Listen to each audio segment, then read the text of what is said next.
आज हम लोग इंडियन पॉलिटी यानी भारतीय राज व्यवस्था, जो कि एम लक्ष्मीकांत द्वारा लिखी गई है ये बुक, इसका पहला चैप्टर हिस्टोरिकल बैकग्राउंड यानी ऐतिहासिक पृष्ठभूमि के बारे में पढ़ेंगे। और इसका नेक्स्ट चैप्टर रहेगा भारत के संविधान का निर्माण। इसका मतलब है यह जो चैप्टर है वो भारत के संविधान के निर्माण के जस्ट पहले भारत की क्या स्थिति थी उसके बारे में हमें बताएगा। किसी भी भारतीय पॉलिटी स्टार्ट करने से पहले हमको उसका बैकग्राउंड जानना बहुत जरूरी है। ये बहुत ही इंपॉर्टेंट और बेसिक चैप्टर है और इसमें 100% अगर ये चैप्टर है तो इसमें 90% हिस्ट्री का टॉपिक है और 10% ही आपको पॉलिटी मिलेगा। लेकिन पॉलिटी का बैकग्राउंड जानना बहुत जरूरी है, इसलिए ये चैप्टर भी बहुत ज्यादा इंपॉर्टेंट है। तो आइए स्टार्ट करते हैं। 1600 ईस्वी में क्या हुआ कि जो ईस्ट इंडिया कंपनी थी उसे महारानी एलिजाबेथ के चार्टर द्वारा भारत में व्यापार का अधिकार मिला। तो क्वेश्चन ये आता है कि किस ईस्वी में ईस्ट इंडिया कंपनी को भारत में आने का अधिकार प्राप्त हुआ। आंसर है 1600 ईस्वी। और किसके द्वारा? तो महारानी एलिजाबेथ फर्स्ट द्वारा। ठीक है, और चार्टर है 1600 के द्वारा। ठीक है, अब देखिए यहाँ पे जब कंपनी जब बिजनेस करने के रूप से आई भारत में, तो धीरे धीरे इन्होंने राजनीतिक आधार भी अपना प्रभाव भी भारत पे छोड़ना शुरू कर दिया। इसके कारण क्या हुआ कि 1657 ईस्वी में बैटल ऑफ पलासी हुआ, जिसमें अंग्रेजों की जीत हुई। तो एक राजनीतिक का आधार दिया गया उस युद्ध के बाद। उस युद्ध के बाद भारतीय राजनीति पर ब्रिटिश का काफी अधिक प्रभाव पड़ने लगा और फलस्वरूप क्या हुआ कि मुगल बादशाह शाह आलम ने 1664 ईस्वी के बाद जब ईस्ट इंडिया कंपनी से हारे तो भारत में दीवानी का अधिकार दे दिया। इसका मतलब है, दीवानी का अधिकार का मतलब है कि राजस्व वसूली भी अब ईस्ट इंडिया कंपनी करेगी। ठीक है, तो यहाँ पे देखिए 1758 के बाद हम लोग कंपनी का शासन पढ़ेंगे। डिटेल हम हिस्ट्री में देखेंगे, अभी आप निकाल कर दें। ये रेगुलेटिंग एक्ट 1773 है। रेगुलेटिंग एक्ट क्या है? रेगुलेटिंग एक्ट एक तरह से वो प्रावधान है, वो एक्ट है जिसके द्वारा ईस्ट इंडिया कंपनी भारत पे बिजनेस कर रही थी या राज कर रही थी। या राजनीतिक प्रभाव को सुधारने के लिए ये जो सुधार अधिनियम भी बोल सकते हैं, तो एक्ट है 1773। इसके अंतर्गत ब्रिटिश सरकार ने क्या क्या सुधार किए भारत में या खुद के लिए क्या क्या किया, वो हम लोग इसमें पढ़ेंगे। ठीक है, तो पहला देखिए सबसे इंपॉर्टेंट है गवर्नर ऑफ बंगाल। ठीक है, जो कि क्लाइव था, उसका पद समाप्त कर दिया गया और गवर्नर जनरल ऑफ बंगाल बना दिया गया। ये बहुत इंपॉर्टेंट पॉइंट है, क्वेश्चन डायरेक्ट आता है कि भारत के प्रथम गवर्नर जनरल ऑफ बंगाल कौन थे? तो हेस्टिंग। ठीक है, और पहला गवर्नर ऑफ बंगाल क्लाइव। ठीक है, और इसमें क्या हुआ 1773 रेगुलेटिंग एक्ट में कि मद्रास एवं बंबई के गवर्नर बंगाल के अधीन हो गए, यानी इन दोनों को अब इसमें मिला दिया गया। यानी एक तरह से कह सकते हैं कि इस एक्ट में सेंट्रलाइजेशन हो रहा था, केंद्रीकरण हो रहा था। ठीक, अब देखिए अब इस एक्ट में क्या हुआ कि 1774 में कलकत्ता में एक उच्चतम न्यायालय बनी। ठीक है, तो क्वेश्चन ये एग्जाम में आता है कि भारत में सबसे पहले उच्चतम न्यायालय कब बना? 1774 में। किस एक्ट के तहत बना? 1773। और कहाँ बना? कलकत्ता में। इस उच्चतम न्यायालय में एक मुख्य न्यायाधीश थे और 3 अन्य न्यायाधीश बने। तो मुख्य न्यायाधीश जो थे वो का नाम क्या था? Elijah Impey. ठीक है, और ये देखिए ये जो मैं लिखा हुआ यहाँ पे सीधे एमसीक्यू से डायरेक्ट पॉइंट यहाँ पे दिया गया है, थ्योरी नहीं है, थ्योरी में एक्सप्लेन कर रहा हूँ। ठीक है, ये सीधे एमसीक्यू का पॉइंट है। तो ब्रिटिश गवर्नमेंट द्वारा ये कोर्ट ऑफ डायरेक्टर, इसका भी स्थापना कब किया गया? 1773 एक्ट के तहत। ठीक है, ये सभी क्वेश्चन आया हुआ है। कंपनी का नियंत्रण एवं राजस्व नागरिक जानकारी ब्रिटिश सरकार को देना आवश्यक कर दिया। इंपॉर्टेंट नहीं है, पढ़ लीजिए क्या लिखा हुआ। 1773 के कमियों को दूर करने के लिए, इस एक्ट में जो कमी थी उसको दूर करने के लिए 2 इम्पोर्टेंट और एक्ट आए। ठीक है, कौन कौन से थे वो? Pitt's India act. ठीक है, एक्ट ऑफ सेटलमेंट 1781 और पीट्स इंडिया एक्ट 1784। ये सबसे ज्यादा इंपॉर्टेंट है। क्वेश्चन आता है कि पीट्स इंडिया एक्ट कब आया? 1784। क्यों आया था? रिलेटिंग एक्ट में जो कमी थी उसको सुधारने के लिए। ठीक है, इस एक्ट में क्या हुआ? कंपनी के राजनीतिक और वाणिज्यिक कार्यों को पृथक कर दिया गया। ये पॉलिटिकल काम थे और कमर्शियल वर्क थे, दोनों को अलग कर दिया गया। ठीक है, तो पॉलिटिकल कामों के लिए बोर्ड ऑफ कंट्रोल बनाया गया और जो कमर्शियल काम थी, जो व्यापार के लिए, उसके कोर्ट ऑफ डायरेक्टर बनाया गया। ठीक है। अब अगला एक्ट क्या आया? चार्टर एक्ट, 1813 का चार्टर एक्ट। इसमें क्या हुआ कि कंपनी के अधिकार पत्र को 20 साल तक बढ़ा दिया गया। ये कौन कर रहा है? कंपनी का अधिकार को पत्र 20 साल तक कौन बढ़ा रहा है? ब्रिटिश सरकार बढ़ा रही है, जो लंदन में बैठी हुई है। ठीक है। यहाँ भारत में क्या हो रहा है कि इनडायरेक्ट शासन हो रहा है कंपनी के थ्रू। ठीक है। 1813 एक्ट में ये कंपनी के अधिकार पत्र को 20 साल बढ़ा दिया गया, मतलब वो 20 साल तक और बिजनेस कर सकते हैं। ठीक है। और कंपनी के भारत के साथ व्यापार के अधिकार को छीन लिया गया। ठीक है। एकाधिकार को छीन, सिर्फ व्यापार नहीं करेगी और पूरा व्यापार भी नहीं करेगी, किंतु चीन एवं पूर्वी देशों के साथ चाय का व्यापार का अधिकार 20 साल तक रहा। मतलब व्यापार का अधिकार तो पूरा समाप्त कर दिया गया, लेकिन ये कुछ एक्सेप्शन में चीन के साथ एवं पूर्वी देशों के साथ चाय का व्यापारिक अधिकार 20 साल तक छोड़ दिया गया, करने दिया गया। मैं बता रहा हूँ, ये जो लिखा हुआ है वो सीधे प्रीवियस ईयर के क्वेश्चन बैंक का यहाँ पे कॉपी पेस्ट है। ठीक है। तो हर एक पॉइंट यहाँ पे क्वेश्चन का सॉल्व आंसर ही है।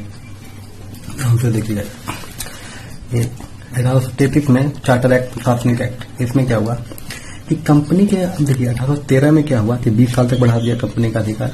1833 में क्या किया कि व्यापारिक अधिकार को पूर्णतः समाप्त कर दिया गया। मतलब अब जो कंपनी है वो व्यापार नहीं करेगी भारत में। ठीक है। अब उसका काम क्या रह जाएगा? सिर्फ शासन करना। ठीक है। तो ये क्वेश्चन आता है, किस एक्ट के बाद भारत में ईस्ट इंडिया कंपनी की ये व्यापारिक अधिकार पूर्णतः समाप्त हो गया या पूर्णतः प्रशासनिक अधिकार दे दिया गया? 1833 एक्ट का, चार्टर एक्ट के द्वारा। इसमें बंगाल के गवर्नर जनरल को भारत का गवर्नर जनरल बना दिया गया। ठीक है। यानी भारत के पहले गवर्नर जनरल कौन था? William Bentinck. ठीक है। और मद्रास में बम्बई तख्ती खत्म करके कंट्रोल गवर्नर, ये हुआ मद्रास और बम्बई के जो गवर्नर थे उसको खत्म करके भारत में मिला दिया गया। इसमें भारत के गवर्नर जनरल के पास दे दिया गया, यानी बेंटिक के पास। यानी बेंटिक सेंट्रलाइजेशन भी अभी इस 73 से लेकर 33 तक ये सेंट्रलाइजेशन ही हो रहा है अभी, केंद्रीकरण। ठीक है। बेंटिक के पास सारा पावर आ गया। क्वेश्चन ये है, भारत का प्रथम गवर्नर जनरल कौन है? बेंटिक। 1833 एक्ट में क्या है कि जब वो व्यापारिक अधिकार खत्म कर दिया गया तो क्या हुआ कि 1833 में कि अब ईस्ट इंडिया कंपनी एक शुद्ध प्रशासनिक निकाय बन गया। ठीक है। यानी ये व्यापारिक अधिकार पूर्णतः खत्म कर दिया। किस एक्ट के बाद? 1833 के चार्टर एक्ट के बाद। 1833 एक्ट में क्या हुआ कि सिविल सेवा परीक्षा प्रारंभ करने का प्रयास किया गया। ठीक है। यानी जो यूपीएससी भी जो एग्जाम हो रहा है उस टाइप का एग्जाम स्टार्ट करने का कोशिश किया गया, लेकिन इसे बाद में बंद कर दिया गया, क्योंकि कोर्ट ऑफ डायरेक्टर के विरोध के बाद। विरोध इसलिए क्योंकि भारतीयों को हम लोग क्यों एंट्री दें, जॉब क्यों अधिकार दें उनको, इसीलिए इसको बंद कर दिया गया। लेकिन यहाँ पे देखिए, फिर 20 साल बाद 1853 का चार्टर एक्ट आया। इसमें सिविल सेवा के चयन हेतु खुली प्रतियोगिता की व्यवस्था की गई।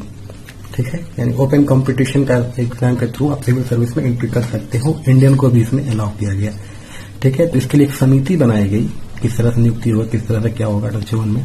उसका नाम क्या था? मैकाले समिति। ठीक है। तो मैकाले समिति कब आया? 1854 में। 53 चार्टर एक्ट का तो क्यों आया था? सिविल सेवा में भारतीयों की चयन के लिए। अब क्या हुआ? 1857 में जब विद्रोह हुआ भारत में, ब्रिटिश सरकार को, जो लंदन में, जिसको ये लगा कि भारतीयों को भी कुछ न कुछ अधिकार देना चाहिए, जिससे कि उनको ब्रिटिश की शासन व्यवस्था में थोड़ा विश्वास बना रहे और अगला विद्रोह न हो। ठीक है। इसको दबाने के लिए अब क्या हो रहा है कि देखिए, ताज का शासन यानी क्राउन, यानी डायरेक्ट शासन। अब जो भारत में जो गवर्नर जनरल है उन लोगों के पास ज्यादा पावर अब नहीं है। अब सारा पावर चला जा रहा है लंदन में, लंदन में। ठीक है। 1858 ईस्वी में भारत शासन अधिनियम आया। पहले क्या आ रहा था? रेगुलेटिंग एक्ट यानी सुधार अधिनियम। ठीक है।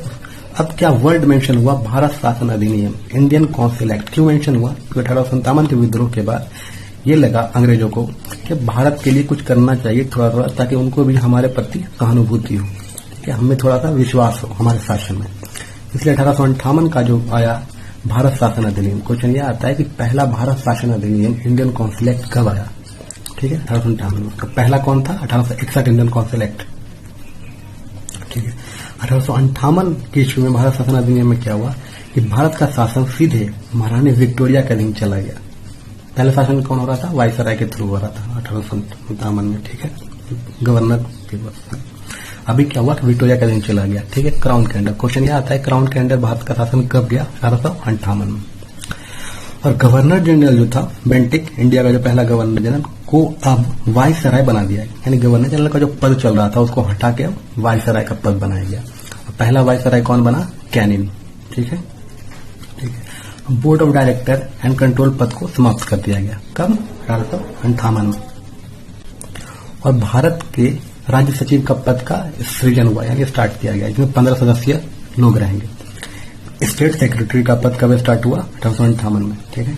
और 3 एक्ट आया, इंडियन काउंसिल एक्ट, कौन कौन सा था, 1861, 1892, 1909। ये बहुत इंपॉर्टेंट है तीनों। इंडियन काउंसिल एक्ट से बहुत क्वेश्चन आते हैं, क्वेश्चन तो प्रीवियस से भी आ रहे हैं, सारा तो एमसीक्यू का एक पॉइंट यहाँ पे दिया गया है। ये तीनों थोड़ा ज्यादा इंपॉर्टेंट है, लेकिन सबसे ज्यादा इंपॉर्टेंट 1909 का इंडियन काउंसिल एक्ट। देखिए मैंने कहा है 1858 की क्रांति के बाद ब्रिटिश ने भारतीय सहयोग लेना आवश्यक समझा, और इस सहयोग की नीति ब्रिटिश के सांसद ने 1870 में पहला आईसीए पारित किया, भारतीयों का थोड़ा सहयोग प्राप्त करने के लिए, ताकि विश्वास बना रहे, ठीक है। 1861 के इंडियन काउंसिल एक्ट में क्या हुआ, भारत परिषद अधिनियम में 1862 में कैनिंग ने 3 भारतीय, बनारस, पटियाला के राजा और दिनकर राव को विधान परिषद में नॉमिनेट किया। यानी अभी क्या हो रहा है कि भारतीय लोगों को थोड़ा ना थोड़ा उठा के भारतीय राजनीति में एंट्री दिया जा रहा है। पहले ये सब बिल्कुल बंद था। क्यों किया जा रहा है, क्योंकि भारतीयों को अब थोड़ा विश्वास हो ब्रिटिश शासन पे। दूसरा है 1892 का। 1892 में क्या हुआ कि बजट पर बहस का अधिकार दिया गया, किन लोगों को, भारतीय को, ठीक है। चैम्बर ऑफ कॉमर्स की भी स्थापना की गई। ये सब एग्जाम में सीधे आता है ये सब पॉइंट, बजट पर बहस किस इंडियन काउंसिल एक्ट के बाद भारतीयों को अधिकार दिया गया, 1892, चैम्बर ऑफ कॉमर्स, ठीक है। अब देखिए सबसे इंपॉर्टेंट है 1909 का इंडियन काउंसिल एक्ट, भारतीय परिषद अधिनियम। इसमें इसको क्या बोलते हैं, मॉर्ले मिंटो सुधार अधिनियम, ठीक है। मिंटो इस समय वाइसराय था और सेक्रेटरी था मॉर्ले, इसलिए इसको मॉर्ले मिंटो सुधार अधिनियम भी कहते हैं, ठीक है। इसमें क्या हो रहा है, SP Sinha the first to enter the governor council, उन्हें विधि का सदस्य बनाया गया। एसपी सिन्हा जो थे, क्वेश्चन आता है गवर्नर काउंसिल में किस भारतीय को सबसे पहले एंट्री मिली, तो एसपी सिन्हा थे, ठीक है। उन्हें क्या बनाया गया था, विधि का सदस्य, कानून का मेंबर बनाया गया था, ठीक है। और 1909 में और क्या स्टार्ट हुआ, सांप्रदायिक निर्वाचन, कॉम्युनल इलेक्शन, ठीक है। कॉम्युनल इलेक्शन इसका मतलब क्या है, कॉम्युनल इलेक्शन का मतलब कि इसमें 1909 में क्या किया गया, भारतीयों को बांटने का काम किया गया, ठीक है। यानी मुस्लिम लोग जो हैं उसमें एक मुस्लिम कैंडिडेट होगा और वो सारे एक तरफ सिर्फ मुस्लिम को ही वोट देंगे, कोई मुस्लिम फ्रेंड उनका खड़ा होगा उसी को वोट देंगे अगर इलेक्शन हुआ।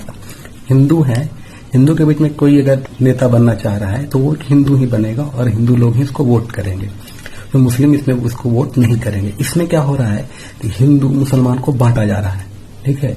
बहुत जबरदस्त विरोध हुआ इसका, लेकिन अंततः सांप्रदायिक निर्वाचन ही किया गया और इसी का प्रभाव हम लोग देख रहे हैं, कितनी कटुता भरी पड़ी। केंद्रीय और प्रांतीय विधान परिषदों का आकार में वृद्धि किया गया। पहले कितने थे, 16 मेंबर थे, अब स्टार्ट किया गया सेंटर से स्टेट वैक, ठीक है। सेंटर में अलग, स्टेट में अलग, ठीक है। केंद्रीय पहले 16 था, स्टार्ट किया, नंबर बढ़ा रहा है तो भारतीयों का एंट्री करवाना है इसलिए।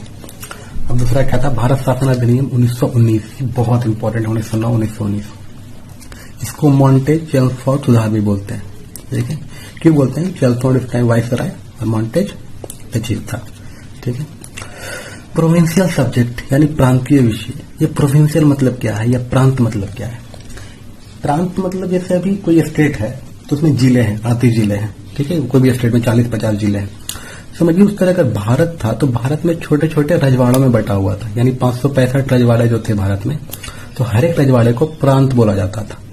हर एक का अपना राजा था, अपना शासन था, बहुत अलग अलग, ठीक है। तो पहले भारत बहुत बड़ा था, इसमें 565 रजवाड़े थे, तो वही एक एक रजवाड़ा जो हुआ, जो एक डिस्ट्रिक्ट समझिए, उसको प्रांत बोलते थे, ठीक है। तो प्रांत में जो शासन कर रही थी ब्रिटिश, उसमें जो विषय था, कौन सा विषय पे शासन करेगी नहीं करेगी, उसे 2 पार्ट में डिवाइड कर दिया गया, ठीक है। पहला हस्तांतरित विषय और दूसरा आरक्षित विषय, ठीक है। ये ट्रांसफरेबल और रिजर्व्ड, ट्रांसफरेबल सब्जेक्ट और रिजर्व सब्जेक्ट। तो इस हस्तांतरित सब्जेक्ट में क्या था कि इस पर गवर्नमेंट का या गवर्नर का शासन होता था, इस पर मंत्रिमंडल का सलाह लिया जाता था जो विधान परिषद के सदस्य, यानी इस मैटर पे भारतीयों का थोड़ा सा योगदान लिया जाता था, ठीक है। और इस पे देखिए आरक्षित सब्जेक्ट में क्या होता था गवर्नमेंट प्लस कार्यपालिका का जो विधान परिषद के प्रति उत्तरदार नहीं था। मतलब इसमें जो आरक्षित विषय में जो कार्य थे उसको सीधे गवर्नर डायरेक्ट देखता था, उसमें इसको कोई मतलब नहीं भारतीयों का सहयोग दे या न दे, ठीक है। यानी इंपॉर्टेंट जो टॉपिक था वो आरक्षित सब्जेक्ट में रख लिया गया था।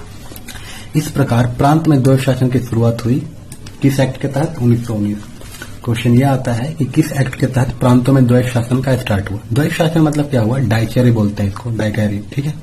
द्वैध शासन देखो क्या है कि हाँ, दो सब्जेक्ट में डिवाइड कर दिया गया ना। एक सब्जेक्ट तो मंत्रिमंडल यानी इंडियन इंटरेस्टेड है तो भी इसमें काम होगा नहीं होगा, और दूसरा सब्जेक्ट क्या कर दिया है? गवर्नर का सीधे कंट्रोल, ब्रिटिश का। तो ये डुअल सिस्टम किया गया, इसी को बोलते हैं इस प्रांत में, इसीलिए प्रांतों में द्वैध शासन का शुरुआत किया गया, डाइचरी, ठीक है। फर्स्ट टाइम डाइचरी इंट्रोड्यूस इन प्रोविंस 1919 एक्ट में, ठीक है। राज्यसभा व्यवस्था की गई, ये राज्यसभा इसी टाइम स्टार्ट हुआ। डायरेक्ट इलेक्शन भी स्टार्ट हुआ इसी टाइम, ठीक है, 1919 के बाद। केंद्रीय बजट को राज्य बजट से अलग किया गया 1919 के इंडियन काउंसिल एक्ट में। क्वेश्चन ये आता है किस एक्ट के तहत केंद्रीय बजट को राज्य बजट से अलग किया गया? तो 1919 का काउंसिल एक्ट। अब 1927 में एक साइमन कमीशन आया भारत में। साइमन कमीशन का कार्य क्या था? भारत में जो संविधान बनने वाला है उसी पे थोड़ा विचार करना, या 1919 के जो इंडियन काउंसिल एक्ट था उसी को सुधार करने के लिए, उस पर विचार करने के लिए कुछ कमीशन आए थे। हेड साइमन था, इसमें 7 सदस्य थे, ठीक है। भारत में इसका बहुत ज्यादा विरोध हुआ। क्यों विरोध हुआ? क्योंकि इसमें कोई इंडियन मेंबर थे ही नहीं, सारा जो मेंबर था वो ब्रिटिशर था। तो भारतीय संविधान बन रहा है, उसमें कोई इंडियन मेंबर ही नहीं है, तो फिर इसका क्या फायदा ये कमीशन बनाने से? इसलिए भारत ने इसका बहुत विरोध किया, ठीक है। इंडिया ने बाइकआउट किया, साइमन गो बैक इसका नारा भी आया, ठीक है। ये भारत में कब आया साइमन कमीशन? 3 फरवरी 1928 को, ठीक। 1927 में तो ये सोचा गया कि बनाया जाएगा, ये किया जाएगा, किस लिए बनाया जाएगा, लेकिन एंट्री क्या हुआ भारत में इसका? 3 फरवरी 1928 को, ठीक है। 1930 में कमीशन ने अपने रिपोर्ट सौंपी। सारा इसका साइमन गो बैक काफी विरोध हो रहा था साइमन कमीशन का भारत में। इसके दौरान लाहौर में क्या हुआ था? लाला लाजपत राय इसका विरोध कर रहे थे, उन पर जबरदस्त लाठी चार्ज हुआ। लाला लाजपत राय, उनकी डेथ हो गई। कब डेथ हुआ? 17 नवंबर 1928 को। और इसी से गुस्सा होकर जो हमारे क्रांतिकारी थे भगत सिंह, सुखदेव, राजगुरु, इन तीनों ने इस सॉन्डर्स की हत्या कर दी। ये सॉन्डर्स कौन है? सॉन्डर्स वही पुलिस ऑफिसर है जिसने लाठीचार्ज का यहाँ पे ऑर्डर दिया था लाहौर में, जिसके कारण लाला लाजपत राय की मृत्यु हुई थी। बदला लेने के लिए तीनों भगत सिंह, सुखदेव और राजगुरु ने सॉन्डर्स को हत्या कर दी, ठीक है। और इसी हत्याकांड के तहत इन तीनों को 23 मार्च 1931 को फांसी दिया गया, ठीक है। तो क्वेश्चन ये भी है कि भगत सिंह, सुखदेव, राजगुरु को क्यों फांसी दिया गया? तो लाहौर षड्यंत्र के कारण। लाहौर षड्यंत्र यानी वही लाहौर कॉन्स्पिरेसी, जो इन्होंने सॉन्डर्स को हत्या की थी, ठीक है। अब देखिए एक कॉमनल अवार्ड, ये इसके बारे में देखिए, ये सांप्रदायिक अवार्ड है, कॉमनल को सांप्रदायिक बोलते हैं। रैमसेस मैकडोनल्ड ने, ये जो ब्रिटिश का उस टाइम शायद पीएम है, ठीक है, इंग्लैंड का, तो अगस्त 1932 में क्या किया कि सांप्रदायिक निर्वाचन को दलितों के लिए भी विस्तृत कर दिया। परिणाम स्वरूप गांधी जी ने पूना में अनशन कर दिया। ये अब क्या हो रहा है कि भारत में फूट डालने की जा रही है, ठीक है। ये तो 1909 में ही हुआ था, जब सांप्रदायिक निर्वाचन हुआ तो हिंदू मुस्लिम को अलग कर दिया गया, ठीक है। और अब क्या हो रहा है कि हिंदुओं और दलितों को अलग किया जा रहा है ताकि भारत में टुकड़ों में बंट जाए भारत, और फिर शासन करना आसान हो जाए, ठीक है। तो इसमें क्या हुआ कि दलित के लिए अब हो क्या रहा है कि दलित भी अब मुस्लिम की तरह दलित कैंडिडेट चुनेंगे और दलित उसको वोट करेंगे, और हिंदू अलग, यानी हिंदू से दलित को भी अलग किया जा रहा है, यानी बांटो और राज करो की नीति को बढ़ाया जा रहा है। इससे गांधी जी को काफी दुख हुआ और गांधी जी ने पूना की यरवदा जेल में अनशन स्टार्ट कर दिया, ठीक है। अनशन स्टार्ट किया तो क्या हुआ कि कांग्रेस यानी गांधी जी और दलित नेता, ये अम्बेडकर था, ठीक है, अम्बेडकर के बीच एक समझौता हुआ जिसे बोलते हैं पूना पैक्ट, ठीक है, जिससे संयुक्त हिंदू निर्वाचन व्यवस्था बनाए रखा और दलितों के लिए भी स्थान आरक्षित कर दिया गया। ये पूना पैक्ट के नाम से होता है। पूना पैक्ट किसके बीच हुआ? गांधी जी और अम्बेडकर के बीच, ठीक है। और इसमें क्या किया गया 1932 की जो पूना पैक्ट हुआ उसमें कि दलितों को अलग नहीं किया गया हिंदू से, वो हिंदू में ही रखा गया ताकि यूनिटी मेंटेन रहे भारत की, और दलितों को कुछ आरक्षित सीट दिया गया, ठीक है। इस सीट पे से दलित ही लड़ेंगे, लेकिन हिंदू से अलग नहीं, निर्वाचन एक ही होगा, ठीक है। मैकडोनल्ड को यहाँ पे कट कर दिया गया इसका, और पूना पैक्ट 1932 में ये डिसीजन लिया गया, ठीक है, कि दलितों के लिए भी स्थान आरक्षित कर दिया जाएगा, लेकिन उसे हिंदू से अलग निर्वाचन नहीं किया जाएगा। पृथक निर्वाचन नहीं होगा उसका। ठीक, अब देखिए क्या है, भारत शासन अधिनियम इंडियन काउंसिल एक्ट 1935 भारत शासन का सबसे बड़ा एक्ट है। ठीक है, बहुत सारी बातें हुई। अखिल भारतीय संघ की स्थापना हुई, ऑल इंडिया यूनियन। ठीक है, राज्य तथा रियासतों को इकाई माना गया। ठीक है, संघ राज्य सूची संवर्ती सूची भी इसमें डाला गया। ये वही सेंट्रल, स्टेट और कंकरेंट लिस्ट है। प्रांतों में डाइकर का एंड किया गया, बहुत इंपॉर्टेंट पॉइंट है। क्वेश्चन ये आता है कि प्रांतों में डाइकर में स्टार्ट कब हुआ था, 1919 में, और एंड कब हुआ, 1935 में। तब प्रोविंशियल ऑटोनॉमी का शुभारंभ हुआ। प्रोविंशियल ऑटोनॉमी क्या थी कि ब्रिटिश का कंट्रोल ज्यादा नहीं रहा प्रोविंशियल पे, थोड़ा सा छूट दिया गया उन लोगों को। ठीक है, प्रोविंशियल ऑटोनॉमी, वही प्रोविंशियल मतलब वही प्रांत, बताए थे रजवाड़े। केंद्र में डाइकर अब स्टार्ट हो गया, यानी स्टेट में प्रांतों में डाइकर सिस्टम यानी द्वैत शासन कब स्टार्ट हुआ, 1919 में, और केंद्र में 1935 में। ठीक है, इसी के 1935 एक्ट के फलस्वरूप 1937 में संघीय न्यायालय यानी फेडरल कोर्ट की स्थापना की गई। ठीक है, अब अगला एक्ट क्या है, भारतीय स्वतंत्रता एक्ट 1947, जिसके कारण भारत में स्वतंत्रता दी गई। ठीक है, 20 फरवरी 1947 को ब्रिटिश पीएम एटली, ये क्वेश्चन आता है कि जब भारत को स्वतंत्रता दी जा रही थी उस टाइम ब्रिटेन का पीएम कौन था, तो एटली था। ठीक है, ने घोषणा किया कि 30 जून 1947 को भारत पर ब्रिटिश शासन का एंड हो जाएगा। तो वहां लंदन में घोषणा किया गया 20 फरवरी को कि इतना डेट तक भारत में ब्रिटिश शासन का अंत हो जाएगा। तो 30 से पहले कुछ कार्य करना था, तो 3 जून को माउंटबेटन, जो उस टाइम वाइसराय थे इंडिया का, ने विभाजन की योजना पेश की। ठीक है, इंडिया और पाकिस्तान को अलग का। ठीक है, शाही उपाधि से भारत का सम्राट वर्ड समाप्त किया गया। इसे 1947 के एक्ट में किया जा रहा है। ठीक है, 3 जून 1945 को, ये बहुत इंपॉर्टेंट क्वेश्चन है, किस तारीख को भारत की योजना पेश की गई, तो 3 जून 1947 को। और कौन पेश किया, माउंटबेटन। ठीक है, यहाँ पे इसका थ्योरी सेक्शन समाप्त होता है, और इसके बाद हम जस्ट जितने साल के 1999 से 2016 के बीच जितने एमसीक्यू क्वेश्चन आए हैं प्रीवियस ईयर में, बीपीएससी, बीआरसीसी या फिर स्टेट लेवल कोई भी एग्जाम में, एसएससी, रेलवे में, इस चैप्टर से वो हम लोग डिस्कस करेंगे। ठीक है, ये पहला क्वेश्चन है कि बी.आर. अम्बेडकर और महात्मा गांधी के मध्य सन 1932 में हस्ताक्षरित पूना समझौता का प्रावधान था, यानी पूना पैक्ट जो 1932 में हुआ था गांधी जी और अम्बेडकर के बीच, उसमें क्या था। आंसर है ये देखिए डी, कि हरिजनों के लिए आरक्षित सहित संयुक्त निर्वाचन क्षेत्र का। ठीक है, मैंने बताया था पृथक निर्वाचन क्षेत्र नहीं दिया गया था क्योंकि इससे हिंदू दलित अलग हो जाते। मुसलमानों के लिए पृथक निर्वाचन, ये 1909 में। ठीक है, मॉर्लेमेंटो सुधार, और भारत के डोमिनेंस स्थिति बनाए रह जाने के, ये भी नहीं था, तो ये आंसर इसका बी हो जाएगा। ठीक है, दूसरा क्वेश्चन है मिलान करना। सूरत विभाजन कब हुआ था, 1907 में हुआ था। सांप्रदायिक अधिनिर्णय, सांप्रदायिक निर्वाचन 1909 में मैंने आपको बताया था। ठीक है, ये सर्वदलीय सम्मेलन अब पूर्ण स्वराज का संकल्प, ये सब हिस्ट्री का टॉपिक है, आप जब हिस्ट्री पढ़ोगे तो देखना, इसका आंसर बी होगा। ठीक है, मिलान कर लीजिएगा। 1 और 4 1937 सूरत रेगुलेशन।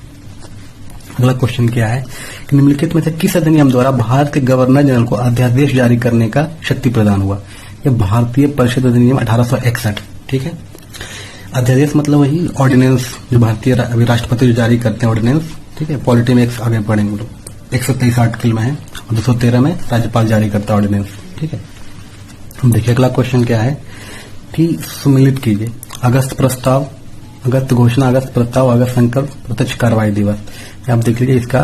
ठीक है, ये ऑप्शन ए होगा इसका आंसर। क्या एक रेगुलेटिंग एक्ट पारित किया गया। ठीक है, पहला रेगुलेटिंग एक्ट कब पारित किया गया था, 1773 ईस्वी में। ठीक है, लेकिन भारत के गवर्नर जनरल को किस एक्ट के द्वारा अपनी समिति के निर्णय को अस्वीकार करने का अधिकार मिला था। ये 1786 का अमेंडमेंट एक्ट। ठीक है, ये क्वेश्चन है भारत में महारानी विक्टोरिया को भारत की सामग्री नियुक्ति किया गया था कब में, 1876 ईस्वी में। ठीक है, ये मॉर्लेमेंटो द्वारा अधिनियम का क्या उद्देश्य था, जो 1909 में आया था, पृथक निर्वाचन प्रणाली। ठीक है, कॉमनल जो इलेक्शन था उसका, हिंदू का अलग, मुस्लिम का अलग। ठीक है, कॉमनल निर्वाचन कब स्टार्ट हुआ, 1909 में, मॉर्लेमेंटो, यानी यही मिंटो था गवर्नर और मॉर्ले था। देखिए मॉर्लेमेंटो अधिनियम किस वर्ष पारित हुआ, ये 1909 में बताया गया है। ठीक है, मुसलमानों के लिए अतिरिक्त निर्वाचन मंडल के द्वारा किसके द्वारा लाया गया था। ठीक है, ये 1909 है, मॉर्लेमेंटो इसी द्वारा मुसलमानों के लिए अलग निर्वाचन लाया गया था।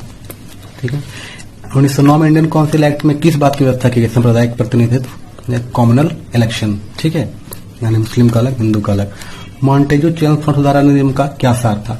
बनाया था प्रांतों में द्वैध शासन, हस्तांतरित विषय और मेन विषय, ठीक है। प्रांतों में द्वैध शासन कब स्टार्ट हुआ था? मॉन्टे चेम्सफोर्ड के बाद 1919 में, ठीक है। 1946 के कैबिनेट मिशन 3 प्रांतों से गठित था। निम्नलिखित में से कौन सा सदस्य नहीं था? ठीक है, तो ये तीनों जो सदस्य था 1946 में कैबिनेट मिशन आया था। कैबिनेट मिशन में यही बोला गया था भारतीय संविधान किस तरह से बनेगा उसके बारे में डिस्कस करने के लिए। पैट्रिक लॉरेंस, एलेक्जेंडर और स्टैनफोर्ड क्रिप्स इसका अध्यक्ष था। एमरी जो है ये इसका मेंबर नहीं था। किस चीज का? कैबिनेट मिशन का। कैबिनेट मिशन योजना विषय में कौन सा सही नहीं है? ठीक है। पाकिस्तान की स्वीकृति वो वहां जो पाकिस्तान के जो वहां जो भारत में जो पाकिस्तान का मांग कर रहे थे उसको कैबिनेट मिशन ने अप्रूव नहीं किया, इसलिए कैबिनेट मिशन फेल हो गया भारत में, ठीक है। तो कैबिनेट मिशन अगर ये भी क्वेश्चन आता है कैबिनेट मिशन कब क्यों फेल हुआ, तो पाकिस्तान का जो स्वीकृति को जो मांग कर रहे थे उसको एक्सेप्ट नहीं किया था, ठीक है, इसलिए कैबिनेट मिशन फेल हुआ भारत में और एक्सेप्ट भी नहीं किया था इसको। भारत का संविधान लागू होने तक स्वतंत्रता के पश्चात इसका शासन किसके अंतर्गत चला गया? किसके अंतर्गत चला? ठीक है, तो देखिए संविधान लागू होने तक 26 जनवरी 1950 तक स्वतंत्रता के पश्चात इसका शासन किसके अंतर्गत चला? 1935 के भारत सरकार अधिनियम के तहत, ठीक। भारतीयों को वर्ष 1947 में सार्वभौम सत्ता सौंपने की योजना किसके नाम से जानी जाती थी? माउंटबेटन योजना, ठीक है। 3 जून जो आया था इसलिए कौन सुमिलित नहीं है ये देखना है आपको। साइमन कमीशन, भारतीय विभाजन। साइमन कमीशन का भारतीय विभाजन से कोई संबंध नहीं था।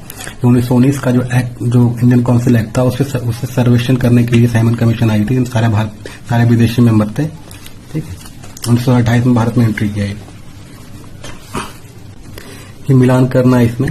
भारत सरकार अधिनियम 1909, 1919, 1935, 1909, ठीक है। इसका मिलान देखिए, इसका 1-3 है, ये देख लीजिएगा। प्रांतों में द्वैध शासन बनाया था 1919 में। 1909 में ये सांप्रदायिक निर्वाचन आया होगा, ठीक है। ये देखिए सारा मिला लीजिए। सी का फिर 1 है, पार्लियामेंट सुधार बताया था, प्रांतीय सत्ता। अखिल भारतीय महासंघ की स्थापना कब किया गया? बताया कि 1935 में किया गया था, ऑल इंडिया यूनियन का। किस अधिनियम केंद्र में द्वैध शासन की प्रणाली स्थापित किया गया? 1919 में, ठीक है। संघीय प्रणाली का पहला प्रवास 1935 में ही फेडरलिज्म का। 1937 में फेडरल कोर्ट भी स्थापित हुआ था। किस अधिनियम की प्रमुख विशेषता प्रांतियों की स्वतंत्रता थी? प्रोविंशियल ऑटोनॉमी मैंने बताया था 1935 में। भारत में सचिव पद किसके द्वारा निर्मित किया गया? बताया था सचिव और 7 जो मेंबर रहेंगे उसका 1858 एक्ट के बाद, ठीक है। किस भारत सरकार अधिनियम के तहत पहली बार विधायक में कुछ निर्वाचित मंत्री किया गया? भारत सरकार अधिनियम 1909 में, ठीक है, बनाया गया। तो मुस्लिम का अलग प्रतिनिधि निर्वाचन और कुछ विधायकों को नामित भी किया गया निर्वाचित प्रतिनिधित्व के लिए, थ्योरी में पढ़ाया गया। भारत शासन अधिनियम 1935 के द्वारा स्थापित संघ को अवशिष्ट शक्तियां दी गई थी गवर्नर जनरल को, ठीक है। यहाँ पे सेशन का कंप्लीट हुआ। ये क्वेश्चन करने के बाद अभी आपको लग रहा होगा कि थ्योरी में मैंने जो पढ़ा उससे क्वेश्चन नहीं आ रहा था, ज्यादा मैच नहीं कर रहा था। इसका कारण ये है, ये जो चैप्टर था वो हिस्ट्री का चैप्टर था। जब हिस्ट्री पढ़ोगे उसमें इस चैप्टर के अगर 100 क्वेश्चन रहेंगे तो आपको 80 क्वेश्चन इस थ्योरी सेक्शन से सोल्व हो जाए। चूंकि ये पॉलिटी इसमें ओनली 10% ही था इस चैप्टर में, ये ओवरव्यू बताने के लिए बताना बहुत जरूरी था, इसलिए आपका इसमें क्वेश्चन ज्यादा मैच नहीं कर रहा है। थैंक्स।